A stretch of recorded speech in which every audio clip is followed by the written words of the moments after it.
pastor habla de que Dios le reclama a su pueblo de que se han olvidado de su ley. Pero ¿cómo dice el cuarto mandamiento de la ley de Dios? Acuérdate del sábado para santificarlo. Ud conoce el resto. ¿Se acuerda Ud? Enseña Ud a sus miembros a acordarse de la ley de Dios. Y no hay argumento que valga.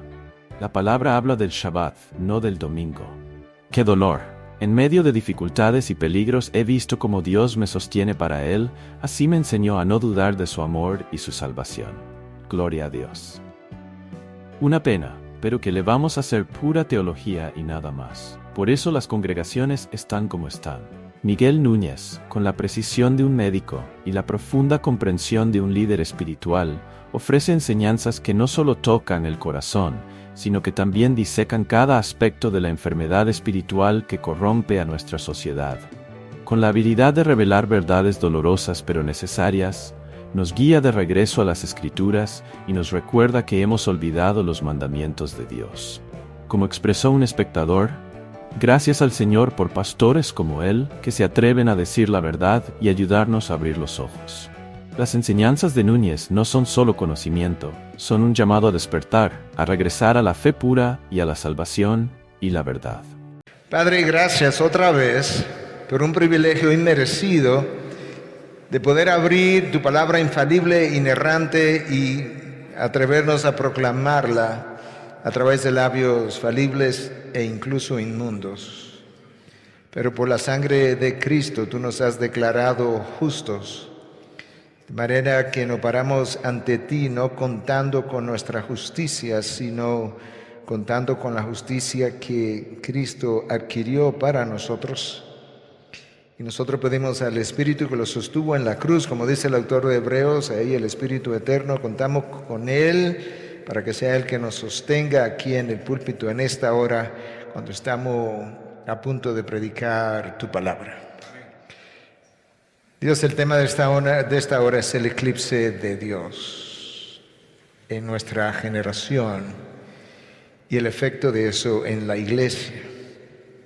Parecería, y lo es en la realidad, una imposibilidad eclipsarte, porque tú lo llenas todo.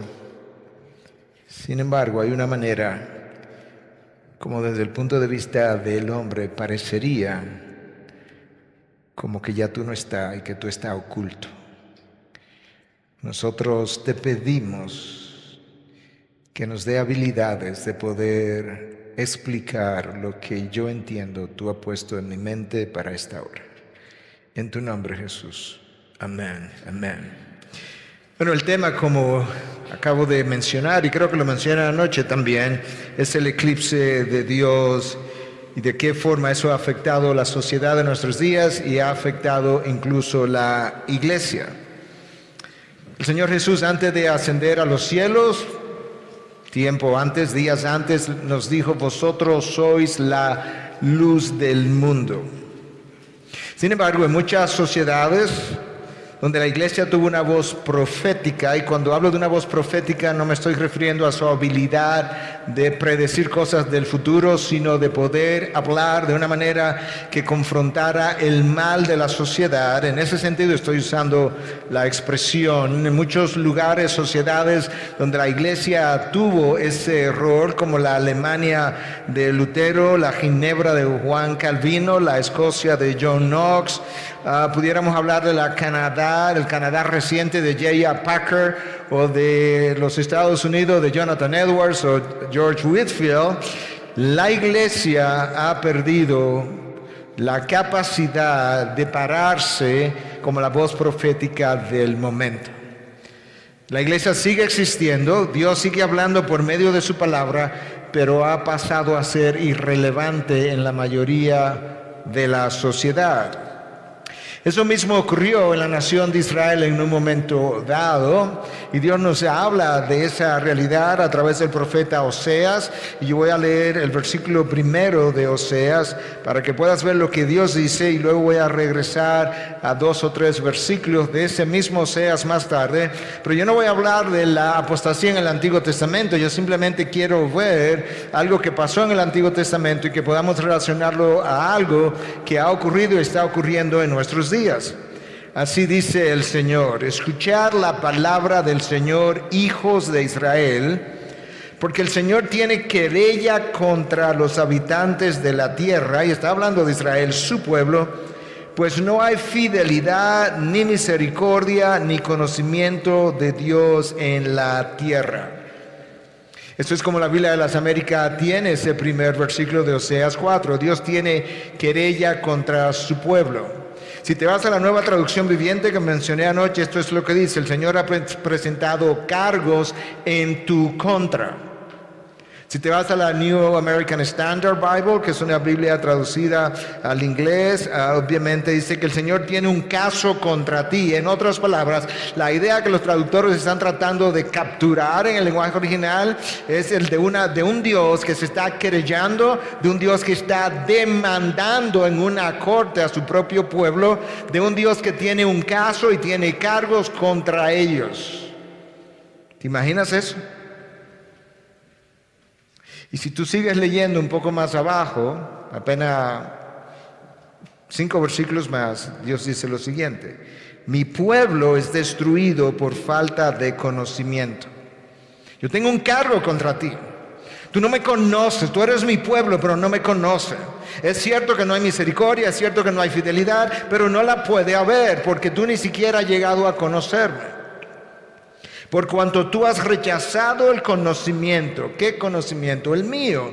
Yo también te rechazaré para que no seas mi sacerdote. Ha habido un rechazo ahora de la nación sacerdotal que Dios había dispuesto para que lo representara ante el mundo. Dios dice: yo te voy a rechazar porque tú como nación sacerdotal ni siquiera me conoces. Y eso me recuerda de una entrevista que yo le hice a R.C. Sproul unos meses antes de que él muriera, quizás un año, y conversando ahí, él me decía en un momento dado que alguien le preguntó, o yo le hice una pregunta, y luego él dice: bueno, alguien me hizo la misma pregunta anteriormente, y la pregunta es esta: ¿cuál es el mayor problema de la sociedad?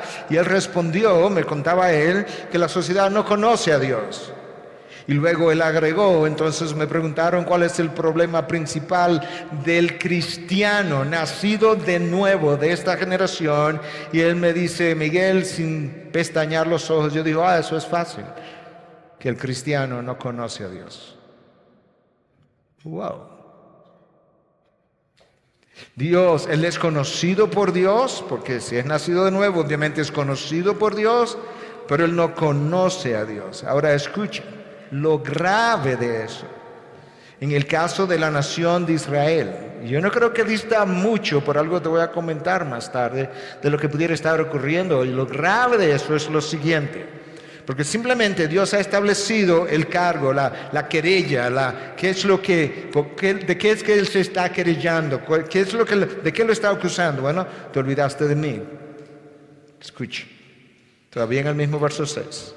Como has olvidado la ley de tu Dios, la ley que representa quién yo soy, mi esencia, mi naturaleza, la ley que es mi palabra, que yo he elevado junto con mi nombre por encima de todo, como tú te has olvidado de mi ley, yo también me olvidaré de tus hijos. Wow. Eso es Dios hablándole a su pueblo. Yo le decía a nuestra iglesia recientemente, algunos de ustedes, me imagino, están enterados de esta campaña que comenzó en Perú, de este movimiento para resistir, hacerle oposición al gobierno que quiere implantar currículums educativos que son completamente contrarios al diseño de Dios, esta agenda conforme a la ideología de género de la cual queremos hablar mañana por petición del pastor Antonio, y cómo ha comenzado a afectar la iglesia. Pero hay un grupo que se constituyó allá y ahora pasó a Santo Domingo porque estamos echando, como decimos nosotros, el pleito ahora contra el gobierno. Y ese movimiento se llama Con mis hijos no te metas. ¿Lo conocen? Ok. Yo le decía a mi iglesia, yo no estoy tan seguro de cuán efectivo ese ministerio va a ser por una sola razón. La iglesia lo está capturando, la iglesia se está animando. Pero la verdad es que en la medida en que yo conozco personas, hablo con padres, doy consejería, veo lo que está ocurriendo en las familias de iglesias, y Dios me ha dado la gracia de estar casi en todos los países de Latinoamérica, los mismos padres cristianos que están hablando de con mis hijos no te meta, ellos no se están metiendo con sus hijos. Nosotros estamos viviendo una de las crisis familiares dentro de las iglesias peores de los últimos 50, 60 años. Estamos viviendo una de las crisis familiares más grandes dentro de la iglesia, con los hijos de cristianos y de líderes cristianos y de pastores. Hay una rebelión de estos hijos que no quieren saber de la iglesia. Y si nosotros no nos metemos con nuestros hijos, conforme a como Dios nos ha indicado, ¿cómo vamos a ir al gobierno para decirle que no te metas con los hijos que también yo tampoco me meto con ellos? Y esperar que Dios honre mi esfuerzo. Por eso el pastor, uno de los pastores de nuestra iglesia, me decía: Miguel, yo creo que tiene que darme un domingo para predicar acerca con mis hijos si me meto. Porque Dios te ha entregado la responsabilidad de tus descendientes biológicos. Regresando atrás ahora, decía que la sociedad está viviendo como un eclipse de Dios. En los años anteriores a la Reforma, la iglesia estaba en oscuridad también, no hay duda de eso. Entre los años 500, por el mismo poder de esa palabra, toda la creación, su poder a mí me asombra. Cuando pienso en su amor, a mí me sana su amor. Sana mis heridas, mis pérdidas, mis pecados, las cosas donde mis pecados me marcaron del pasado. Su misericordia, como decía Agustín, el gran teólogo del siglo IV, V, decía que tú podías confiar tu pasado a la misericordia de Dios. Confía tu pasado a la misericordia de Dios. Confía tu presente al amor de Dios. Confía tu futuro a la providencia de Dios. Su fidelidad me preserva. Eso es como decíamos anoche, no es que tú perseveras, es que te preservan. Esta es una historia real, había un hombre que caminaba siempre, trabajaba para una fábrica de camiones en Estados Unidos cuyo ícono es un bulldog. ¿Cómo se llama esa marca? Si alguno sabe. Mac. Y él andaba con un llavero con un bulldog siempre. Entonces, de vez en cuando él agarraba el llavero en la mano y un día un amigo le preguntó, le dice: ¿por qué tú andas con eso siempre? A veces como que tú lo agarras.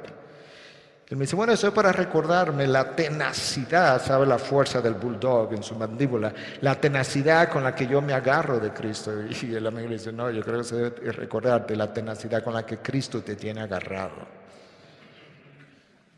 Yo tengo una historia personal de esa realidad. Mi padre y yo fuimos al campo en una ocasión con otras personas. El río estaba crecido, decimos nosotros, tenía más fuerza, había llovido. Mi padre decidió cruzar conmigo el río a pie.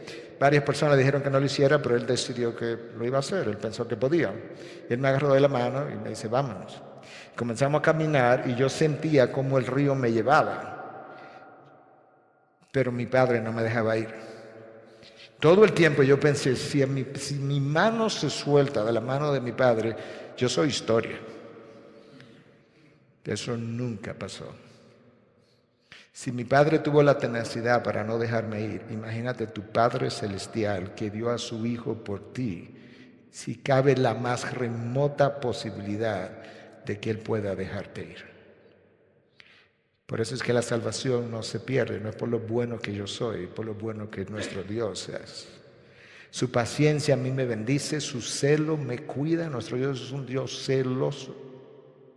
En otras palabras, conocer el carácter de Dios impacta mi vida de una forma que nada ni nadie lo puede hacer. Cuando Cristo vino, Juan escribe y dice en 1:5, la luz brilla en las tinieblas y las tinieblas no la comprendieron. Cristo no vino en medio de la oscuridad a dejar un ejemplo. No, Él vino en medio de la oscuridad, en medio del pecado, y la pecaminosidad del hombre prefirió su pecado, amó su pecado, amó lo oscuro antes que estar a la luz. El hombre amó más el pecado que la santidad de Cristo. Amó más la mentira que su verdad. Cuando Dios decide encender su faro de nuevo en la época de la Reforma, vamos a ir como adelante y hacia atrás, adelante y hacia atrás. No lo hizo haciendo a Cristo venir por segunda vez en esa época. Pero Él encendió un faro. ¿Sabe cómo lo hizo? Por medio de la predicación de su palabra. Martín Lutero dice, la palabra lo hizo todo. Mientras yo no estoy recomendando este hábito necesariamente, pero esa fue su frase. Mientras yo bebía cerveza alemana con su compañero de siempre, su nombre se me fue ahora mismo, dice, la palabra de Dios hizo su trabajo. La palabra que Dios dice, lámpara es para mis pies y luz para mi camino. Y esa lámpara pasó de tener un lugar preponderante en los púlpitos a tener un lugar secundario, terciario, y el pragmatismo de que hablamos anoche, y la sociología, y la psicología, y el utilitarismo pasaron a estar en el púlpito. Y nosotros vemos entonces que después de la gran luz, el gran faro en la época de la Reforma, llegamos al siglo XVIII, siglo XIX, el liberalismo comienza entonces a levantarse y a partir de ahí comienza esa luz a perder intensidad en Europa. La revolución sexual que nosotros estamos viendo ahora como su pico comenzó literalmente, le tomó a Europa 200 años para llegar ahí. Hace 200 años atrás hubo gente que estaba, élites intelectuales, liberales, pocas, sí, una élite que estaba proponiendo las mismas ideas que nosotros estamos viendo hoy, 200 años. Estados Unidos le tomó como 60 años, no sé cuánto le tomará a Latinoamérica. Si hay algo que caracteriza a la iglesia de hoy, es precisamente el divorcio que existe entre la palabra de Dios frecuentemente y la práctica, o entre la palabra de Dios y lo que se proclama desde los púlpitos. Y si eso es verdad, entonces podemos comenzar a entender por qué la iglesia está viviendo un periodo oscuro donde la luz escasea. La historia de la iglesia en América Latina es más reciente. Claro que ha habido misioneros por muchos años, pero en términos del movimiento de sana doctrina es mucho más reciente de lo que tú te imaginas. Apenas unas décadas, comparada con 500 años en Europa y otros años en Estados Unidos. Pero tenemos que reconocer que nuestra sociedad latinoamericana es altamente egocéntrica, prefiere el entretenimiento y las emociones, la experiencia, el pensamiento reflexivo y prefiere la experiencia a la que nos acabamos de referir y a la que Luis se refirió anoche y esta mañana antes que la revelación de Dios. Los deseos egocéntricos de ese hombre del siglo XX y siglo XXI se han antepuesto y están entre él y Dios. Y eso ha comenzado a crear ese eclipse. Es como que Dios ha sido eclipsado por el hombre. La palabra eclipse viene de un vocablo en griego, ekleipo, que significa desaparecer. Y tú podías pensar momentáneamente, pero ¿cómo un Dios tan grande puede ser eclipsado por un hombre tan pequeño? Esta ilustración, todas las ilustraciones se quedan cortas con Dios, pero ayudan. Tú conoces los eclipses de sol, cuando la luna se interpone. Cuando la luna se interpone entre la Tierra y el Sol es cientos y cientos de veces más grande que la luna y la luna lo tapa cuando es un eclipse total. ¿Por qué? Porque el Sol es por lo menos 400 veces más grande que la luna y la luna está 400 veces más cerca de nosotros que el Sol. Por tanto, el Sol está tan distante que en ciertos momentos tú vas manejando y sale el sol y con el dedo pulgar te puede taparlo. ¿O no? Mientras más cerca está del observador, pues más grande es el objeto. Cuando ese hombre está tan cerca de sí mismo y tiene a Dios tan lejos, él logra eclipsar a Dios. Dios no es más pequeño, Dios no es menos poderoso, Dios no es menos glorioso, Dios no es menos brillante, Dios no es menos nada que nada, excepto que el hombre se ha apartado, se ha alejado. En todo eclipse hay una umbra, así mismo como suena, umbra, y esa es la parte más oscura del eclipse. Y hay una penumbra que es la parte como la sombra del eclipse.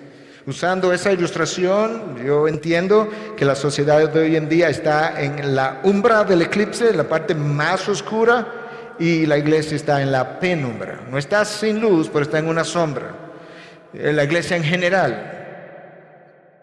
Si tú piensas, ¿verdad?, de qué manera ocurre el eclipse de sol, como te lo acabamos de describir, esa es la manera como está ocurriendo el eclipse de Dios. Y al alejarse, le pasa igual que al sol. Cuando la luna lo eclipsa y no se ve, él es del mismo tamaño, él tiene la misma cantidad de luz, la misma intensidad, él tiene el mismo brillo, la misma gloria de la que Dios habla en 1 Corintios 15, pero no se ve durante el eclipse. Dios, para el hombre de hoy, y muchas veces para muchos que se llaman cristianos, es una imagen distinta y pequeña.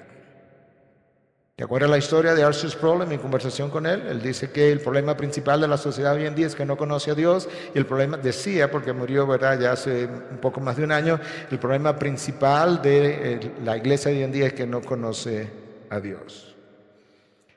Un hombre que conociendo poco piensa que lo conoce todo. Un hombre que siendo completamente dependiente de su Creador quiere ser autosuficiente. Un hombre que realmente cree que él orquesta su vida a pesar de que Dios dice, la mente del hombre planea su camino, pero el Señor dirige sus pasos. Proverbios 16:9. Ese hombre es tal que se ha atrevido a desafiar a Dios. Imagínate, decía yo a mi iglesia en estos días, que tú entras a la cocina a las 2 de la mañana y sale una cucaracha y que esa cucaracha pudiera como desafiarte y decirte, ¿y qué? Y que tú pudieras decirle, nada. Es más o menos eso. Nosotros a veces nos volvemos medio cucarachoso con Dios. Tú no le vas a ganar a Dios. No importa lo que pase, lo que hagas, lo que planifique, las naciones, el mundo entero puede reunirse contra Dios y soltar las huestes del infierno también y juntarse todos ellos y con meramente soplarlos, Dios ganaría el pleito. El primer paso para eclipsar a Dios es alejarte de Dios. Y la iglesia se aleja de Dios cuando se aleja de su palabra. John Frame, uno de nuestros teólogos contemporáneos, decía, donde Dios está, está su palabra, donde su palabra está, está Dios. Dios es coextensivo con su palabra. Y esa es la realidad.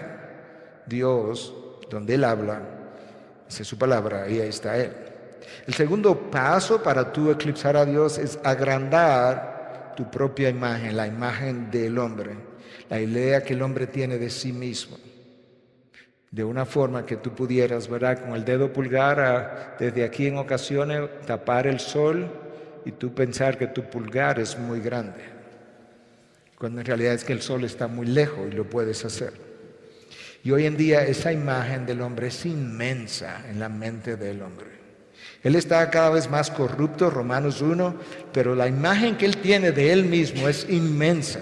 El hombre cree que porque ha ido descubriendo un poquito más de ciencia, él piensa que él ya no necesita ni siquiera al Dios que te permite descubrir la ciencia. Y como bien decías, Pascal, poca ciencia te aleja de Dios, mucha ciencia te acerca a Dios. Es el conocimiento de la ciencia que ha hecho a muchos científicos en los últimos 50 años regresar precisamente a decir, no necesariamente a decir, Cristo es Redentor, pero a decir, tiene que haber un diseñador, tiene que haber un creador. Es imposible con lo que hoy nosotros conocemos la ciencia pensar que esto surgió de la nada. Lamentablemente, el hombre moderno no concibe a un Dios que interfiera con su libertad. Entonces, de esa forma, el hombre ha pasado a crear un Dios conforme a sus circunstancias. ¿Te acuerdas en el pasado cuando los hombres tenían el Dios del mar? Bueno, cuando él estaba en el mar navegando, él veía ese mar tan inmenso y él creaba un Dios del mar. O tenía un Dios de la tormenta, un Dios de la lluvia, alguien que controlara algo que él no controlaba. Bueno, hoy en día el hombre quiere vivir de esa manera. Quiere vivir con un hombre, con un Dios en su mente que no interfiera con sus propósitos. Quiere vivir a lo Frank Sinatra, a mi manera. I did it my way. Ese es el himno del infierno. Yo lo hice a mi manera. Esa forma de pensar ha creado un nuevo Dios. La Biblia dice que Dios creó al hombre a su imagen y semejanza el hombre ahora ha creado a Dios a su propia imagen y semejanza. Es al revés. No es que Dios me creó a su imagen y semejanza, es que yo creo un Dios a mi imagen y a mi semejanza. Y ese hombre no quiere creer en un Dios que puede juzgar al mundo y aún a aquellos que se llaman creyentes, como decía el pastor Luis Contreras hace un poco, a partir de la segunda carta de Pedro, donde Dios es literalmente, como el autor de Hebreos dice, un fuego consumidor. Donde Pedro dice en un momento dado, es tiempo que el juicio de Dios comience y que comience por la casa de Dios primero. Ese hombre no quiere concebir a ese Dios. De hecho, cuando ese hombre piensa en los desastres naturales, él quiere decir inmediatamente, excusar a Dios y decir, no, Dios no tiene nada que ver con eso. Cuando se anuncia un ciclón, comenzamos a orar para que el ciclón no pase, y luego cuando causa destrucción en otras áreas, no, Dios no tiene nada que ver con eso. ¿Para qué le estabas orando entonces? Escucha lo que Dios declara en Lamentaciones 3, 37 y 38. ¿Quién es aquel que habla y así sucede, a menos que el Señor lo haya ordenado? No salen de la boca del Altísimo tanto el mal como el bien. Dios no está diciendo que de él sale el pecado, eso no es lo que está diciendo. El mal se refiere a las calamidades, las dificultades. No es el Altísimo que las controla. Si hay un huracán, si hay un terremoto, si un avión se cae con 300 pasajeros, no me digas que Dios no tiene nada que ver con eso, porque si 2 pajarillos no se pueden caer al suelo sin su consentimiento, ¿cómo es que 300 personas portadoras de la imagen de Dios sí se pueden caer al suelo y Dios no tiene nada? Dios sin su ley y sin su santidad. Queremos la palabra con sus bendiciones, pero no las demandas de la palabra. Ahí no. Queremos incluso la luz misma, pero sin el calor que la luz genera. Esta luz que está aquí o luces generan un calor. Es como que yo le diga a Antonio y a Luis, sí, yo voy a predicar siempre y cuando ustedes no me pongan esas luces ahí. Quiero el privilegio de la predicación, pero no me caliente. Y somos como la mariposa, en inglés le llaman, hay diferentes tipos de mariposa, como ustedes saben, que están miles. Pero en inglés hay una que se llama moth, que es esa mariposa como marronzosa, que se acerca a la luz. Si usted ha estado en el campo, usted sabe que cuando prende una lámpara de queroseno, esas mariposas vienen atraídas por la luz, se pegan y tan pronto sienten el calor del tubo, se alejan. ¿Han visto eso? Algunos que han estado en el campo, yo he estado muchas veces. El cristiano es así. Él ve la luz de Cristo en la palabra. ¡Wow! Y cuando comienza a entender las demandas de la palabra y comienza a sentir el calor, ¡wow!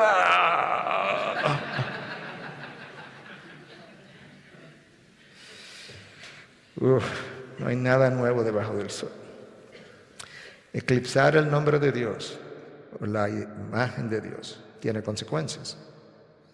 Número 1, nosotros perdemos el derecho de representar a Dios. Israel lo perdió. Te lo leí en Oseas 4. Tú perdiste el derecho de ser una nación sacerdotal. Ya te voy a rechazar. No quiero que sea mi sacerdote como nación. A Oseas le tocó vivir uno de los peores momentos espirituales de la historia. Su ministerio duró 50 años, al reino del norte, a 10 tribus. Y le tocó uno de los peores momentos de esa historia. Al mismo tiempo era uno de los momentos más prósperos de la historia de Israel. ¿Te imaginas eso? Yo miro hoy la prosperidad que Estados Unidos ha retomado otra vez en los últimos 2 o 3 años, sin que esto sea un comentario político, y al mismo tiempo miro la pobreza espiritual en la que está entrando, y digo, ahí hay un contraste igual que en la época de Oseas. Oseas vivía en uno de los periodos más prósperos económicamente de Israel, y al mismo tiempo uno de los periodos más oscuros espiritualmente. Y yo creo que esa era la manera como Dios le estaba dejando saber, déjame decirte una cosa, tu prosperidad no tiene nada que ver conmigo, excepto que yo te la estoy permitiendo. Pero no a la manera como yo la anuncié en Deuteronomio, cuando tú ibas a entrar a la tierra prometida. El Evangelio de la Prosperidad tiene alguna gente, sobre todo sus exponentes, sus predicadores ricos, millonarios, pero no tienen nada que ver con Dios. Todo eso que tienen huele a azufre, viene del mismo infierno. Israel se había olvidado de Dios, había olvidado de su ley, Dios dice, me voy a olvidar de tus hijos. Escuche el pasaje de Oseas un poco más completo ahora, Yo te leí el versículo 1, el 2 y el 3 no te lo leí, te leí el versículo 6. Pero déjame leerte del versículo 1 al 3. Escucha la palabra del Señor, hijos de Israel, porque el Señor tiene querella, cargo contra ti, tiene un caso contra ti, decíamos ahorita, los habitantes de la tierra, contra los habitantes de la tierra, pero de Israel, pues no hay fidelidad ni misericordia, y aquí viene, ni conocimiento de Dios en la tierra. ¿Cuál es el resultado de eso? Hay perjurio, mentira, asesinato, robo y adulterio. Emplean la violencia, homicidio tras homicidio se suceden. Por eso la tierra está de luto y languidece todo morador en ella, junto con las bestias del campo y las aves del cielo. Aún los peces del mar desaparecen. La nación entera está viviendo las consecuencias de vivir alejado de Dios. Por tanto, Israel perdió el derecho de representar a Dios como nación sacerdotal. ¿Tú sabes lo que Dios le dice a Moisés en Éxodo? Cuando están saliendo de la esclavitud del pecado, y mi pecado representa mi Egipto, Dios le dice, es como que cuando yo estaba a punto de nacer de nuevo, estoy en la esclavitud, cuando estaba a punto de nacer de nuevo, que Dios me diga esto que le dice en Éxodo 19:6. Ellos acaban de salir de Egipto, y Dios le dice, vosotros seréis para mí un reino de sacerdotes y una nación santa. Estas son las palabras que dirás a los hijos de Israel. Moisés, esto es lo que tú le vas a enseñar. Que yo los he elegido y los he sacado de Egipto para que sean una nación de sacerdotes y una nación santa. ¿Te suena familiar? ¿Tú reconoces algo casi idéntico en el libro de Hebreos? Que nosotros somos, ¿qué cosa? Linaje escogido, nación santa, real sacerdocio, que fuimos sacados de la tiniebla para ser traídos a su luz admirable, para que proclamemos las virtudes de aquel que nos sacó precisamente de las tinieblas a su luz admirable.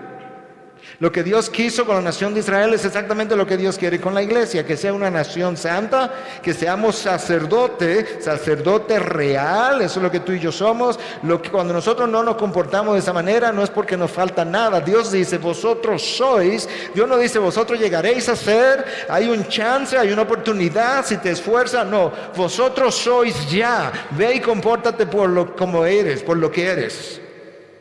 Como nación santa, como real sacerdocio. Israel perdió ese derecho y me temo que la iglesia, al llegar a ser tan irrelevante ante la sociedad, también es como la evidencia de que ha perdido ese derecho. Yo iba a decir la nación, pero no la voy a decir por lo que voy a decir ahora. Yo estuve en Centroamérica, me llevó una convención X en un momento crucial donde se estaba discutiendo una ley a favor de la homosexualidad y el matrimonio del mismo sexo. Y ellos orquestaron una serie de reuniones que incluían reuniones con iglesias, pastores, líderes y varios senadores, varios legisladores, y la presidenta era la última, casi dije el nombre también, pero no quiero identificar la nación. Era la última entrevista. De hecho, yo iba a entrevistarme con ella y de ahí salía para el aeropuerto. Pero la primera entrevista fue para mí la más interesante y penosa, porque fue con 6 o 7 líderes que algunos de ellos me fueron a buscar al aeropuerto, me llevaron a comer y comieron conmigo. Y me dijeron, pastor, ¿qué chance usted cree que nosotros tenemos de que con estas múltiples entrevistas que vamos a hacer y estas exposiciones, como que esta ley no pase? Y yo le dije, bueno, yo tengo una pregunta. ¿Cuál es la pregunta? Yo quiero saber, de acuerdo a ustedes, porque yo no lo sé, ¿cuál es el estado espiritual de la iglesia evangélica en esta nación donde yo estoy, de 0 a 10? Ellos se miraron como medio intimidados y dijeron, bueno, 2, 3. Yo respiré profundo y le dije, hermanos, con todo el respeto que ustedes merecen, tengo que responder su pregunta. Yo siempre he dicho que una pregunta honesta merece una respuesta honesta. Yo no creo que va a tener ningún efecto. ¿Y por qué? Porque hasta que la iglesia no arregle como dice en inglés, su business, su negocio primero, ¿qué hacemos nosotros pidiéndole al mundo que arregle el suyo? Yo tuve las entrevistas. La primera legisladora con la que me entrevisté, el pastor fue conmigo, me presentó, me introdujo. Ella le dice al pastor, ¿ahora usted viene? ¿Y dónde estaban ustedes hace 2 o 3 años cuando yo estaba tratando de proponer lo mismo que usted me está trayendo ahora y el mundo evangélico ni siquiera apoyo en votos ni de ninguna otra forma vino a decir, sí, estamos con esa plataforma? Ahora que usted viene. Y la presidenta me escuchó literalmente muy amablemente. Yo pensé que me iba a dar 10 minutos, 15, me dio toda 1 hora. De hecho, yo interrumpí porque el avión se me iba a ir. Y le dije, gracias por la oportunidad, yo tengo un avión que tomar ahora para Santo Domingo. Escucha lo que Dios dice a través de Ezequiel: lo esparcí entre las naciones, y fueron dispersados por las tierras, conforme a sus caminos y a sus obras los juzgué. Cuando llegaron a las naciones a donde fueron, profanaron mi nombre. El pueblo de Israel profanó el nombre de Dios en Israel. Dios lo envía al exilio, no aprenden la lección, fueron a las naciones y volvieron a profanar el nombre de Dios. Profanaron mi santo nombre, porque de ellos se decía, estos son el pueblo del Señor y han salido de su tierra. Pero yo he tenido compasión de mi santo nombre, no de Israel, de mi santo nombre, que la casa de Israel había profanado entre las naciones donde fueron. Y Dios proclama más adelante, yo voy a limpiar mi nombre, lo dice con otras palabras. Dios siempre ha reivindicado su nombre. Por eso eso va de la mano con la que el pastor Luis Contreras predicó, de que muchos estaban profanando el Evangelio, hablando mal del Evangelio, dándole una mala reputación al Evangelio por causa del comportamiento de los cristianos. Eso es muy parecido. Israel perdió el derecho, la iglesia quizás ha perdido el derecho, y Dios había olvidado los hijos de Israel. La iglesia quizás está viviendo uno de los peores momentos. De hecho, líderes serios, ortodoxos en Estados Unidos, están haciendo varias cosas. Yo he estado ahí con ellos, he tenido las conversaciones en privado, he tenido exposiciones, les he oído en público y han dicho varias cosas. Prepara tu iglesia para el sufrimiento. Prepara tu iglesia para la persecución. Prepara grupos pequeños en tu iglesia, porque llegará un momento donde estas iglesias grandes que tenemos tendrán que reunirse en grupos pequeños, y eso no está muy lejos. Posiblemente yo lo vea. Y así puede ocurrir en múltiples otras naciones. Déjame darte un solo ejemplo para que vea que ya está ocurriendo. Hace apenas 1 semana vi la noticia, una buena noticia de un mal suceso. Hace 6 años, una pareja en Alemania decidió educar a sus hijos en su casa, del programa de homeschooling. Esa pareja, obviamente, al ser cristiana, decidió que no iba a enseñar la ideología de género a sus hijos, mucho menos en su casa. Pues el gobierno envió inspectores, vio que no estaban enseñando el programa que el gobierno recomienda para educación de sexo, le quitaron sus 4 hijos. Y la buena noticia es que 6 años después, la semana pasada, le devolvieron sus 4 hijos, después de lucha y lucha y lucha en los tribunales, pero pudieron nunca haberlos recobrado. Cuando hablamos de que las cosas no están tan lejos, no es que no están tan lejos, es que llegaron. Y lo que comienza en Europa sigue para Estados Unidos, y lo que sigue en Estados Unidos llega a nosotros. Ahora nosotros estamos en Santo Domingo, una isla pequeña, peleando literalmente contra el gobierno, hablando con legisladores, hablando a todos los niveles posibles, haciéndole la oposición a este currículum que quiere pervertir a nuestros hijos. Cuando Dios es eclipsado en una sociedad, la familia paga la consecuencia. Y la predicación de Dios sufre también. ¿Por qué? Porque Dios es eclipsado cuando la palabra es eclipsada. El púlpito es la razón número 1 por la que las iglesias llegan donde llegan, cuando llegan. Es por el púlpito que comienza la crisis. Vivimos como en la época de Samuel, capítulo 3, versículo 1. En esa época escaseaba la palabra de Dios. Hoy proliferan las iglesias, proliferan los sermones. Tú entras al internet, pone un título, el que tú quieras, y salen no sé cuántos sermones acerca de ese título. Proliferan los sermones, escasea la palabra. El pastor John MacArthur lo dice de esta manera: nunca he visto una época donde los bancos estén tan llenos y los sermones tan vacíos. Wow. Esa es una de las consecuencias de vivir en medio de un eclipse de Dios. La otra consecuencia de vivir en medio de un eclipse de Dios es falta de entendimiento de la misma palabra que estoy escuchando. Mira cómo Cristo enseñó ese principio en Mateo 4, versículos 10 y 12, hablándole del propósito de las parábolas. Cuando se quedó solo, sus seguidores, junto con los 12, le preguntaban sobre las parábolas. Y él le decía: a vosotros os ha sido dado el misterio del reino de Dios, pero a los que están afuera reciben todo en parábolas.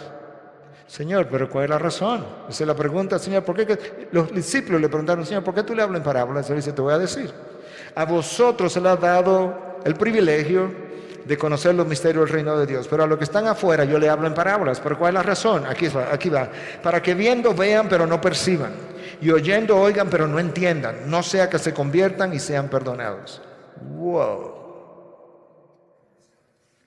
Eso está dicho de diferentes maneras a lo largo de la palabra de Dios. En la segunda carta de Pablo a los tesalonicenses dice que llegará el momento en que Dios le enviará un espíritu engañoso para que crean la mentira porque no amaron la verdad. Dios le va a enviar un espíritu engañoso. Le va a decir a Satanás: puede enviarle tal espíritu engañoso, el que tú quieras, tantos como tú quieras, para que crean justamente la mentira, porque ya esa gente yo terminé con ellos. No amaron la verdad, ahora lo que le va a tocar es que amen la mentira. Ahí va, ahí la tienen. Ahí está el mismo principio detrás de las parábolas, para que creyeran, para que oyeran y no pudieran entender. Eso fue lo que Dios le dijo a Isaías el día que lo llamó, el día de esa gran visión. Tiene que leer el texto entero de Isaías. El día que Isaías es llamado, Dios le dice a Isaías dice: aquí estoy yo, envíame a mí. Dios dice: ok, te voy a enviar, pero escúchame, te voy a enviar a un pueblo que viendo no va a ver, oyendo no va a escuchar, no va a entender.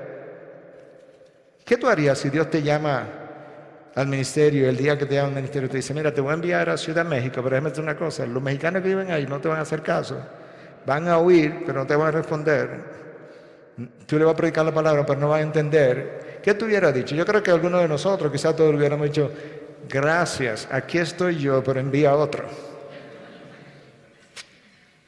50 años de esa predicación, poco o nada fructífera. La palabra perdió el lugar en el púlpito y Dios desapareció en la mente de mucha gente y se empequeñeció en la mente de muchos otros. El eclipse de Dios tiene un efecto profundo en la adoración. Tu adoración es del tamaño, el fervor, la pasión del Dios al que tú conoces. Cuando tú abres el libro de Apocalipsis, capítulo 4 y 5, tú ves que todo el mundo está postrado en el piso. Los 24 ancianos están cantando a gran voz. Los serafines no se paran: santo, santo, santo. Y nosotros luego cantamos: acostúmbrate, porque va a oír muchas voces en alto volumen. No, pastor, es que, ¿sabe? Yo no soy así. Pero yo no estaba contigo en el juego de fútbol el otro día. Yo estaba brincando y saltando y gritando a toda. Claro, porque eso que está ahí es lo que a mí me emociona. El Dios al cual tú quieres que yo le cante, que me emocione, el que yo no lo conozco. Del fútbol yo me sé el récord de todo el mundo. Y de pelota en República Dominicana, cuánto cuadrangulares, cuánto sencillo, cuánto doble, cuánto triple, cuánta base robada. La adoración del creyente es directa.